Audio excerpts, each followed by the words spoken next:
Hello everyone, আজকে আমরা পড়ব নিউরোমাস্কিউলার জাংশন, নিউরোমাস্কিউলার ট্রান্সমিশন এবং এক্সাইটেশন কন্ট্রাকশন কাপলিং। আচ্ছা, নিউরোমাস্কুলার জাংশন, আসলে নিউরোমাস্কুলার জাংশনটা কি? Is nerve ending makes a junction with the muscle fibre at its mid point, this is called neuromuscular junction. আচ্ছা, আমরা এখানে দেখি, এখানে ইয়েলো কালার্ড পোর্শনটা হলো নার্ভ এন্ডিং। এই নার্ভ এন্ডিংটা শেষ হয়েছে একটা রাউন্ডেড পোর্শন, সেটাকে আমরা বলছি সিন্যাপটিক নব। এই সিন্যাপটিক নব করছে কি, এই মাসেল ফাইবারের অ্যাট দ্য মিড পয়েন্ট সে ইনভ্যাজিনেট করছে। ইনভ্যাজিনেট করে সে একটা কমপ্লেক্স তৈরি করতেছে, এটাকে আমরা বলবো নিউরোমাস্কুলার জাংশন। আচ্ছা, এই কমপ্লেক্সটার আমরা পার্টসগুলো ভালো করে দেখি। নার্ভ এন্ডিং, এটাকে আমরা বলবো প্রি সাইন্যাপটিক টার্মিনাল। দেন এই প্রি সাইন্যাপটিক টার্মিনাল এবং মাসেল মেমব্রেন বা সার্কুলেমা এর মাঝখানে যে স্পেসটা, সেটাকে আমরা বলবো সিন্যাপটিক ক্লেফট। এবং এই যে সার্কুলেমা, যার উপর যেটা আমার মাসেল মেমব্রেন, যেটা আমরা বলবো সেটা হলো পোস্ট সাইন্যাপটিক টার্মিনাল। তাহলে pre synaptic terminal, Synaptic cleft and post Synaptic terminal. এখন প্রি সিন্যাপটিক টার্মিনালে কী কী থাকে সেটা আমরা দেখি। আমরা বলেছি প্রি সাইন্যাপটিক টার্মিনাল একটা নার্ভ এন্ডিং। সেই নার্ভ এন্ডিংয়ের মধ্যে আমরা দেখব নিউমেরাস মাইটোকন্ড্রিয়া এবং সাথে সাথে অনেকগুলো ভেসিকলস। এই ভেসিকলসগুলো কি? এই ভেসিকলস হচ্ছে অ্যাসিটাইল কোলিন, যেটাকে আমরা নিউরো ট্রান্সমিটার বলি। এই ভেসিকলসের মধ্যে আমার নিউরো ট্রান্সমিটারগুলো এনক্লোজড করা থাকবে। যখন কোনো nerve impulse along the nerve fibre presynaptic terminal আসবে, তখন দেখা যাবে acetylcholine presynaptic terminal থেকে সিন্যাপটিক ক্লেফটে চলে আসবে। সিন্যাপটিক ক্লেফট থেকে পরবর্তীতে সে পোস্ট সাইন্যাপটিক টার্মিনালের মধ্যে তার জন্য কিছু রিসেপ্টর থাকবে, ওই রিসেপ্টরে বাইন্ড করবে। বাইন্ড করার পর সেখানে অ্যাকশন পটেনশিয়াল জেনারেট হবে, যে action potential along the muscle fibre membrane transmit করবে এবং এই অ্যাকশন পটেনশিয়াল আমার মাসেল কন্ট্রাকশন করবে। আচ্ছা, আমরা এখন নিউরোমাস্কুলার জাংশনের একটা এনলার্জড ভিউ দেখছি। এটা হলো pre synaptic terminal, this post synaptic terminal, and this is the Synaptic cleft. এই প্রি সাইন্যাপটিক মেমব্রেনে আমরা দেখব কিছু আয়ন চ্যানেলস থাকবে। সেই চ্যানেলটা হলো ক্যালসিয়াম আয়ন চ্যানেল। এই ক্যালসিয়াম আয়ন চ্যানেলটা কি? ক্যালসিয়াম আয়ন চ্যানেল হচ্ছে ভোল্টেজ গেটেড ক্যালসিয়াম চ্যানেল। এই ভোল্টেজ গেটেড বলতে আমরা কি বোঝাই? আমরা জানি অ্যাকশন পটেনশিয়ালটা কি? একটা ভোল্টেজ। আমার একটা পার্টিকুলার ভোল্টেজের জন্য এই ক্যালসিয়াম চ্যানেলটা খুলবে। ধরলাম যে ক্যালসিয়াম চ্যানেল খুলবে যখন মেমব্রেনের ইলেকট্রিক পটেনশিয়াল হবে -20 মিলিভোল্ট। আর নর্মাল কন্ডিশনে আমার যে কোনো নার্ভ ফাইবার মেমব্রেনের resting membrane potential about -80 to -90 millivolt. সুতরাং নর্মাল কন্ডিশনে আমার ক্যালসিয়াম চ্যানেলটা অলওয়েজ ক্লোজ থাকবে। কিন্তু যখনই আমার কোনো অ্যাকশন পটেনশিয়াল আসবে, ওই অ্যাকশন পটেনশিয়ালটার জন্য আমার নার্ভ ফাইবার মেমব্রেনের পটেনশিয়াল চেঞ্জ হবে এবং যখনই সেটা -20 মিলিভোল্টে আসবে, তখনই আমার কী হবে? এই ক্যালসিয়াম চ্যানেলটা ওপেন হয়ে যাবে। তাহলে এই সিন্যাপটিক ক্লেফটের মধ্যে থাকবে এক্সট্রা সেলুলার ফ্লুইড। ওই এক্সট্রা সেলুলার ফ্লুইড থেকে ক্যালসিয়াম আয়ন্স আমার এন্টার করবে কোথায়? প্রি সাইন্যাপটিক টার্মিনাল দিয়ে নার্ভ এন্ডিংয়ে প্রবেশ করবে। এই ক্যালসিয়াম আয়ন যখন প্রবেশ করবে, সে এই অ্যাসিটাইলকোলিন ভেসিকলস বা নিউরো ট্রান্সমিটারের জন্য যে ভেসিকলসগুলো আছে, ওই সেগুলোকে অ্যাট্রাক্ট করবে towards the pre synaptic membrane. এবং যখন এই ভেসিকলসগুলো প্রি সাইন্যাপটিক মেমব্রেনে চলে আসবে, তখন সেখান থেকে কী হবে? অ্যাসিটাইলকোলিনগুলো এক্সোসাইটোসিসের মাধ্যমে সাইন্যাপটিক ক্লেফটে চলে আসবে। সাইন্যাপটিক ক্লেফটে আসার পর এই অ্যাসিটাইলকোলিনগুলো কী করবে? এই অ্যাসিটাইলকোলিনগুলো পোস্ট সাইন্যাপটিক মেমব্রেনে, এখানে আমার কি আছে? Acetylcholine receptor. এই অ্যাসিটাইলকোলিন রিসেপ্টরের সাথে বাইন্ড করবে। বাইন্ড করার পর এখানে কী হবে? আমরা জানি অ্যাসিটাইলকোলিন রিসেপ্টর হচ্ছে একটা লাইগ্যান্ড গেটেড চ্যানেল। লাইগ্যান্ড গেটেড চ্যানেল বলতে আমি কী বোঝাই? আমরা জানি অ্যাসিটাইলকোলিন একটা লাইগ্যান্ড। তাহলে এই লাইগ্যান্ডটা যখন আমার এই রিসেপ্টরের সাথে বাইন্ড করবে, এই লাইগ্যান্ডের বাইন্ড করার ফলে আমার এই যে চ্যানেলটা, এটা একটা চ্যানেল, এই চ্যানেলটা ওপেন হবে এবং চ্যানেলটা ওপেন হওয়ার পরে হবে কি, দেখা যাবে আমার এক্সট্রা সেলুলার ফ্লুইড থেকে মেনলি সোডিয়াম আয়ন্স, এই সোডিয়াম আয়ন্স আমার সার্কুলেমাকে ক্রস করে ইন্ট্রাসেলুলার ফ্লুইডে চলে আসবে। আচ্ছা, কীভাবে এটা হয় আমরা দেখি। আমরা ধরলাম এটা সার্কুলেমা, এটা হলো আমার অ্যাসিটাইলকোলিন রিসেপ্টর বা লাইগ্যান্ড গেটেড ক্যালসিয়াম চ্যানেল। তাহলে আমার হলো কি, অ্যাসিটাইলকোলিনটা সাইন্যাপটিক ক্লেফট থেকে পোস্ট সাইন্যাপটিক মেমব্রেনে যে আমার অ্যাসিটাইলকোলিন রিসেপ্টর আছে, ওই রিসেপ্টরের সাথে সে এখানে বাইন্ড করলো। নর্মাল কন্ডিশনে আমার অ্যাসিটাইলকোলিন রিসেপ্টরের যে আয়ন চ্যানেল, ওই আয়ন চ্যানেল নর্মাল সময় ক্লোজ থাকবে, কিন্তু যখন অ্যাসিটাইলকোলিনটা লাইগ্যান্ড সে যখন এখানে বাইন্ড করবে, তখন এই রিসেপ্টরের মধ্যে একটা কনফরমেশনাল চেঞ্জ হবে। কনফরমেশনাল চেঞ্জ হওয়ার ফলে দেখা যাবে কি, আমার যে এখানে এরকম ক্লোজ ছিল, দেখা যাবে অ্যাসিটাইলকোলিন গেটেড চ্যানেলটা ওপেন হবে এবং এখান থেকে কী করবে, সোডিয়াম আয়ন্স ভেতরের দিকে এন্টার করবে। আমরা জানি নর্মাল কন্ডিশনে মাসেল ফাইবারের resting membrane potential -80 to -90 millivolt. আচ্ছা, যখন অ্যাসিটাইলকোলিন বাইন্ড করলো, এক্সট্রা সেলুলার ফ্লুইড থেকে সোডিয়াম আয়ন্স ভিতরে এন্টার করলো, তাহলে সোডিয়াম যেহেতু একটা পজিটিভ চার্জড আয়ন্স, দেখা যাবে সে মাসেল ফাইবারের মেমব্রেন পটেনশিয়ালকে মোর পজিটিভ ডিরেকশনে নিয়ে যাবে। মোর পজিটিভ বলতে আমরা কী বলছি, এই -80 থেকে ধরলাম যে হয়ে গেল কত, -20 মিলিভোল্ট, তাহলে সে +60 মিলিভোল্ট আমার ইলেকট্রিক্যাল পটেনশিয়াল চেঞ্জ হলো। তাহলে আমরা এখান থেকে কী পেলাম, অ্যাসিটাইলকোলিন একটা লাইগ্যান্ডটা লাইগ্যান্ড গ্রেড চ্যানেলের সাথে বাইন্ড করলো, লাইগ্যান্ড গ্রেড চ্যানেলে কনফরমেশন চেঞ্জ হলো, আমার লাইগ্যান্ড এন্টার করলো।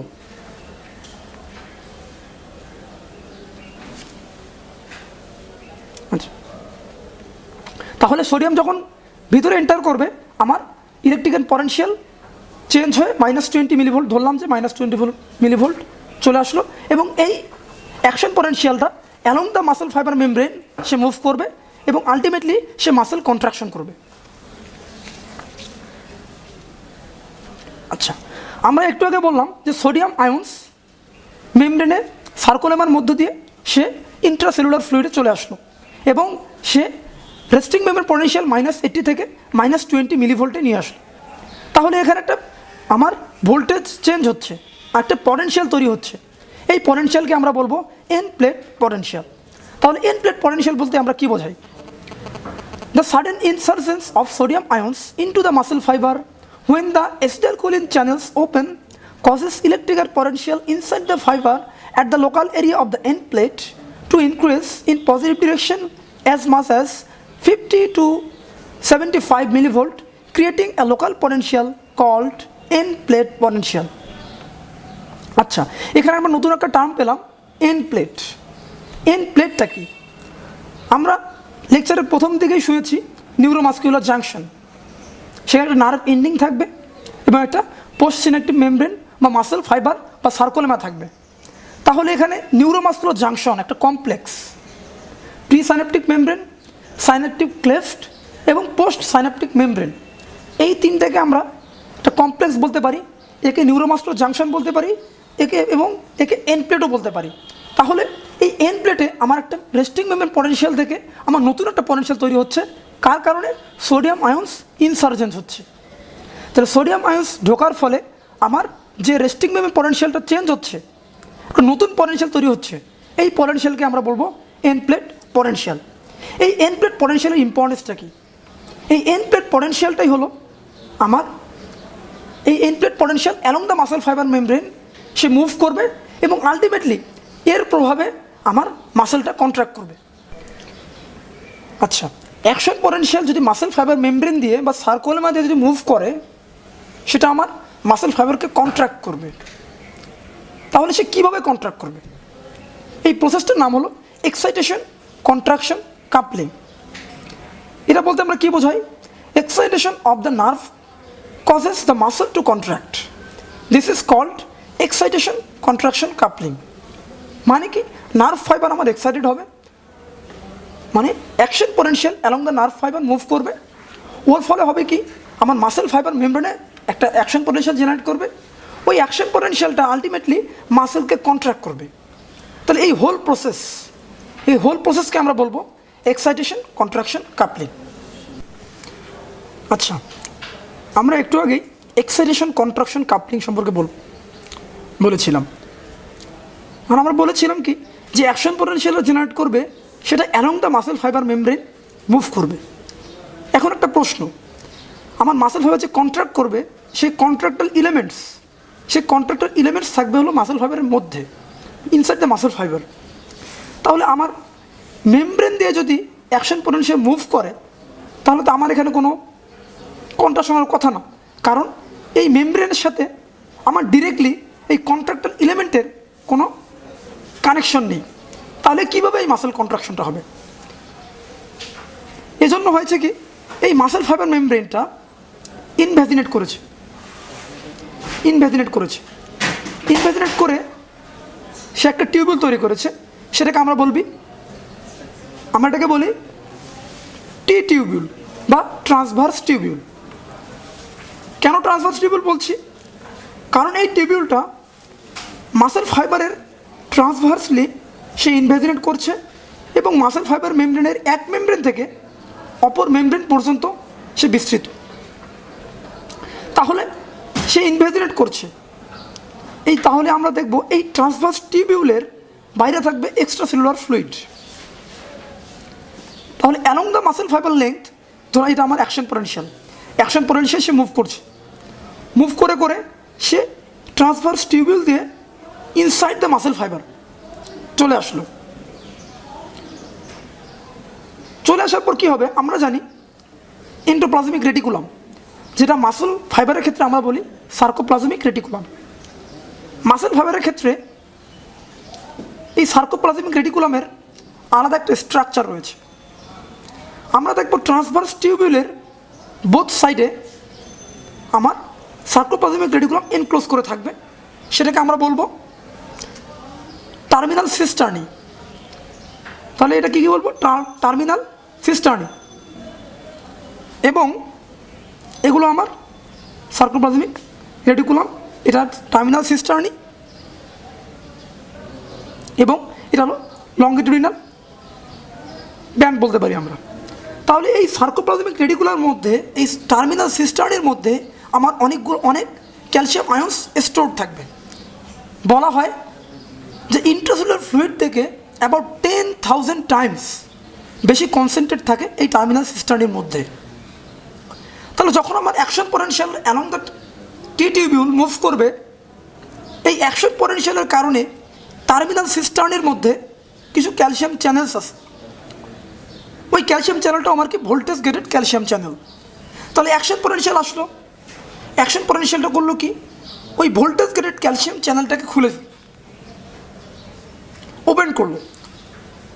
ওপেন করার পর হবে কি, এই ক্যালসিয়াম চ্যানেলটা আমার ইন্ট্রাসেলুলার ফ্লুইডে চলে আসবে। ইন্ট্রাসেলুলার ফ্লুইডে যখন চলে আসবে, এই ক্যালসিয়াম করবে কি, আমরা জানি মাসেলের কন্ট্রাক্টাল এলিমেন্ট অ্যাক্টিন এবং মায়োসিন। অ্যাক্টিনের মধ্যে আবার আছে কি ট্রোপোনিন, ট্রোপোমায়োসিন। এই ট্রোপোনিন আর ট্রোপোমায়োসিন কমপ্লেক্সের মধ্যে আমরা দেখব ট্রোপোনিন সি। এই ট্রোপোনিন সি এর সাথে ক্যালসিয়াম আয়ন্সটা বাইন্ড করবে। যখন ট্রোপোনিন সি এর সাথে সে বাইন্ড করবে, ট্রোপোনিন সি ওর মধ্যে একটা কনফরমেশনাল চেঞ্জ হবে। কনফরমেশনাল চেঞ্জ হওয়ার পরে দেখা যাবে কি, এই ট্রোপোনিন সিটা সে আমার যেটা মাসেল কন্ট্রাকশন করায়, অ্যাক্টিনের অ্যাক্টিভ সাইডটাকে নর্মাল সময় ট্রোপোমায়োসিন ঢেকে রাখে। ক্যালসিয়াম বাইন্ড করার ফলে দেখা যাবে কি, ওই অ্যাক্টিভ সাইডটা ওপেন হবে, এবং অ্যাক্টিভ সাইডটা ওপেন হওয়ার ফলে আমার দেখা যাবে কি মাসেলগুলো বা কন্ট্রাক্টাল এলিমেন্টগুলো একটা আরেকটার সাথে ইন্টারাকশন করছে, এবং আলটিমেটলি তাদের ইন্টারাকশনের ফলেই আমার মাসেলটা কন্ট্রাক্ট করবে। তাহলে মাসেলটা কীভাবে কন্ট্রাক্ট করলো আমরা প্রথম থেকে বলি। প্রথমে অ্যালং দ্য নার্ভ ফাইবার আমার একটা অ্যাকশন পটেনশিয়াল আসলো। কোথায় আসলো? নিউরোমাস্কুলার জাংশনে। নিউরোমাস্কুলার জাংশনে আসার পর সে সিনেপটিক ক্লেফট দিয়ে পোস্ট সিনেপটিক মেমব্রেনে আসলো। পোস্ট সিনেপটিক মেমব্রেনে আসার পর সেখানে অ্যাসিটাইল কোলিন রিসেপ্টর ওর সাথে সে বাইন্ড করলো। বাইন্ড করার পর acetylcholine gated ion channel open হলো। ওপেন হওয়ার পর সেখানে হচ্ছে ক্যালসিয়াম আয়ন এন্টার করছে। ক্যালসিয়াম আয়ন এন্টার করার পর ওখানে এন প্লেট পটেনশিয়াল তৈরি হলো। ওই এন প্লেট পটেনশিয়াল বা action potential of the muscle fibre along the length of the muscle fibre move করলো এবং ট্রান্সভার্স টিউবিউল বরাবর সে ইনসাইড দ্য মাসেল ফাইবার চলে আসলো। ওই অ্যাকশন পটেনশিয়ালটা টার্মিনাল সিস্টার্ন এর মধ্যে ক্যালসিয়াম চ্যানেলকে খুললো। ক্যালসিয়ামগুলো ইন্ট্রাসেলুলার ফ্লুইডে চলে আসলো। ওই ক্যালসিয়াম ট্রোপোনিন সি এর সাথে বাইন্ড করলো। ট্রোপোনিন সি এর সাথে বাইন্ড করার পর সে অ্যাক্টিভ সাইডটাকে ওপেন করলো। ওই অ্যাক্টিভ সাইডের সাথে আমার কন্ট্রাক্টর এলিমেন্ট অ্যাক্টিন এবং মাইসিনের ইন্টারাকশন হলো এবং আলটিমেটলি আমার মাসেল কন্ট্রাক্ট হলো। তাহলে এখানে হচ্ছে কি excitation of the nerve fibre, এর ফলে আমার কন্ট্রাকশন অফ দ্য মাসেলস। এই জন্য আমরা কে বলবো? Excitation, contraction, coupling. Thank you.